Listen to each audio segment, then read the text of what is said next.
ಪಾತ್ರರಾಗಿ ಇದೀಗ ಕಳೆದ 1.5 ವರ್ಷಗಳಿಂದ ಹೊಳೆಹೊನ್ನೂರು ಪೊಲೀಸ್ ಠಾಣೆಯಲ್ಲಿ ಸೇವೆ ಸಲ್ಲಿಸುತ್ತಿದ್ದಾರೆ. ಇಲ್ಲಿಯೂ ಕೂಡ ತಮ್ಮ ದೃಢ ನಿರ್ಧಾರ ಮತ್ತು ಚೊಚ್ಚಲ ಆಲೋಚನೆಗಳಿಂದ ಪೊಲೀಸ್ ಠಾಣೆಯ ವಾತಾವರಣವನ್ನು ಸಂಪೂರ್ಣವಾಗಿ ಬದಲಾಯಿಸಿದ್ದಾರೆ. ಹೊಳೆಹೊನ್ನೂರಿನ ಪೊಲೀಸ್ ಠಾಣೆಯನ್ನು ಅತ್ಯಂತ ಸುಂದರವಾಗಿ ಹಾಗೂ ಸುಸಜ್ಜಿತವಾಗಿ ಮಾರ್ಪಾಡು ಮಾಡಿ ಒಂದು ಮಾದರಿ ಠಾಣೆಯಾಗಿ ರೂಪಿಸಿರುವುದು ಪ್ರಶಂಸನೀಯವಾಗಿದೆ. ಮುಖ್ಯವಾಗಿ ರಸ್ತೆಗಳ ಎರಡು ಬದಿಯಲ್ಲಿ ಪಾರ್ಕಿಂಗ್ ವ್ಯವಸ್ಥೆಯನ್ನು ಸುಸಜ್ಜಿತವಾಗಿ ರೂಪಿಸಿ ಸಾರ್ವಜನಿಕರಲ್ಲಿ ಶಿಸ್ತಿನ ಭಾವನೆಯನ್ನು ಮೂಡಿಸಿರುತ್ತಾರೆ.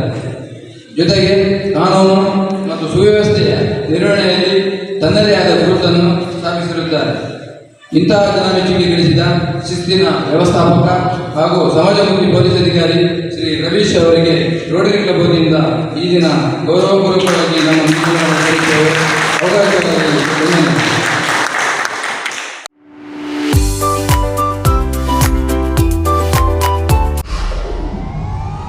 ವಿಡಿಯೋ ನೋಡಿದ್ದಕ್ಕೆ ಧನ್ಯವಾದಗಳು.